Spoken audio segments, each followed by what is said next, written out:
আজকে ভিডিওতে রায়মার্টিন প্রশ্নবিদ্যা 2024-এর পঞ্চম শ্রেণীর পরিবেশ বিষয়ে দ্বিতীয় পর্যায়ক্রমিক মূল্যায়নে যে 1 নম্বর প্রশ্ন সেটি রয়েছে, অর্থাৎ বইতা এমএন হাই স্কুল এইচএস এ বিদ্যালয়ের সমস্ত প্রশ্নের উত্তরগুলি করব। তার আগে তোমরা কেউ যদি আমার চ্যানেলে নতুন হয়ে থাকো তাহলে চ্যানেলটি অবশ্যই সাবস্ক্রাইব করে নেবে। এইটা আছে যে কোনো 7টি প্রশ্নের পূর্ণ বাক্যে উত্তর দাও। 1-এর 1 আছে সান্দাকফু পর্বত শৃঙ্গের উচ্চতা কত? সান্দাকফু পর্বত শৃঙ্গের উচ্চতা 3630 মিটার। 1-2 হচ্ছে বোটানিক্যাল গার্ডেন কোন জেলায় অবস্থিত? বোটানিক্যাল গার্ডেন হাওড়া জেলায় অবস্থিত। 1-3 একটি প্রাকৃতিক কীটনাশকের উদাহরণ দাও। একটি প্রাকৃতিক কীটনাশকের উদাহরণ হলো নিম পাতা। 1-4 সীতাভোগ ও মিহিদানা পশ্চিমবঙ্গের কোন জেলায় বিখ্যাত? সীতাভোগ ও মিহিদানা পশ্চিমবঙ্গে বর্ধমান জেলা বিখ্যাত। 1-5 মহানন্দার জন্ম কোথায়? মহানন্দার জন্ম দার্জিলিং জেলায় ডাউহিলে। 1-6 ভারতের প্রথম শিক্ষামন্ত্রীর নাম কি? ভারতের প্রথম শিক্ষামন্ত্রীর নাম হলো আবুল কালাম আজাদ। 1-7 কে দেশের মানুষকে হাতে কলমে শিক্ষার কথা বলেছেন? স্বামী বিবেকানন্দ দেশের মানুষকে হাতে কলমে শিক্ষার কথা বলেছেন। 1-8 তিতুমির বাঁশের কেল্লা কোথায় বানিয়েছিল? তিতুমির বাঁশের কেল্লা উত্তর চব্বিশ পরগনায় বানিয়েছিল। 2 হচ্ছে নিচের বিবৃতিগুলি শুদ্ধ অথবা অশুদ্ধ লেখো। 2-1 আছে বারুইপুরে ভালো পেয়ারা চাষ হয়, এটা শুদ্ধ। 2 সাদা অর্কিডের শহর হলো কাশিয়াং, এটা শুদ্ধ হবে। 3 যে কোনো 3টি প্রশ্নের উত্তর দাও। 3-1 আছে নিত্যবহ নদী কাকে বলে? এর উত্তরটি হলো যে সমস্ত নদী বরফ গলা জলে পুষ্ট, সারা বছর নদীতে জল থাকে এবং নৌ পরিবহনযোগ্য সেই সমস্ত নদীকে বলা হয় নিত্যবহ নদী, যেমন গঙ্গা, জলঙ্গি ইত্যাদি।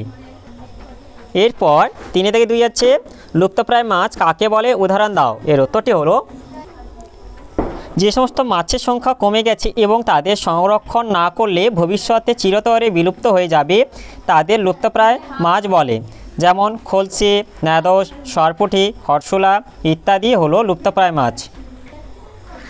এরপর 3-3 আছে সবুজ বিপ্লব কি? এর উত্তরটি হলো 1960-এর দশকে ভারতীয় কৃষিতে যে ব্যাপক উৎপাদন বৃদ্ধি ও আমূল পরিবর্তন ঘটে তাকে সবুজ বিপ্লব বলে।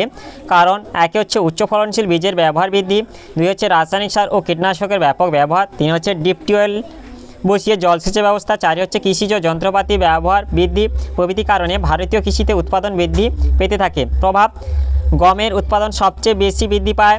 2 ধান, ডাল, তৈলবীজ প্রভৃতি প্রচুর পরিমাণে উৎপাদিত হয়। 3 হচ্ছে খাদ্যের আকাল কেটে যায়, কৃষকদের আয় বৃদ্ধি পায়। এরপর 3-4 আছে ম্যানগ্রোভ জাতীয় গাছের 2টি বৈশিষ্ট্য লেখো।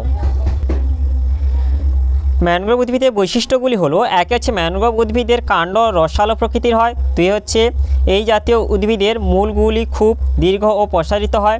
3 ম্যানগ্রোভ উদ্ভিদে ঠেসমূল ও শ্বাসমূল দেখা যায়। 4 এই উদ্ভিদগুলি চিরহরিত প্রকৃতির। 5 ম্যানগ্রোভ উদ্ভিদের জরায়ুজ অঙ্কুরোদ্গমন দেখা যায়। এরপর 4 আছে যে কোনো একটি প্রশ্নের উত্তর দাও। 4-1 আছে রাসায়নিক সারের 2টি কুফল লেখো।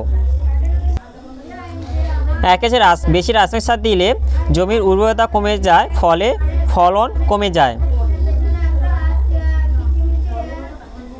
আরেকটা লিখে নেবে যে বেশি রাসায়নিক ফলে মাটির যে সজীব জৈব পোকাগুলি এগুলো মারা যায়। এরপর 2টি অর্থকরী পোকার নাম লেখো। 2টি অর্থকরী পোকার নাম হলো মৌমাছি, রেশম পোকা। রেশম কীট পালনের জন্য কোন গাছ ব্যবহার করা হয়? রেশম কীট পালনের জন্য তুঁত গাছ ব্যবহার করা হয়। এরপর 4-2 আছে সমাজ সংস্কারে রাজা রামমোহন রায়ের অবদান লেখো।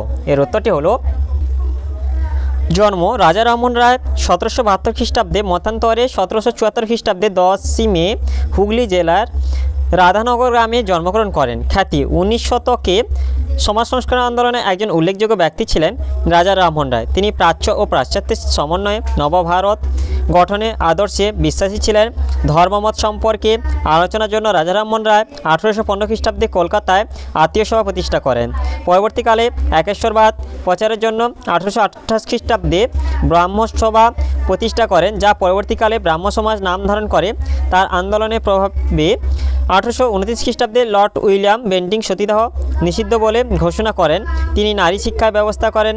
দেশের মানুষকে ইংরেজি শিক্ষায় শিক্ষিত করে তুলতে তিনি অক্লান্ত পরিশ্রম করেছেন। মৃত্যু রাজা রামমোহন রায় 833 খ্রিস্টাব্দে 27 সেপ্টেম্বর ইংল্যান্ডে ব্রিস্টল শহরে মারা যান।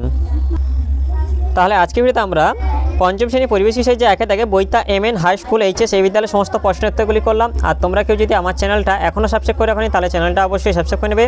ভিডিওটি ভালো লাগলে ভিডিওটিকে লাইক, কমেন্ট ও শেয়ার করতে ভুলবে না।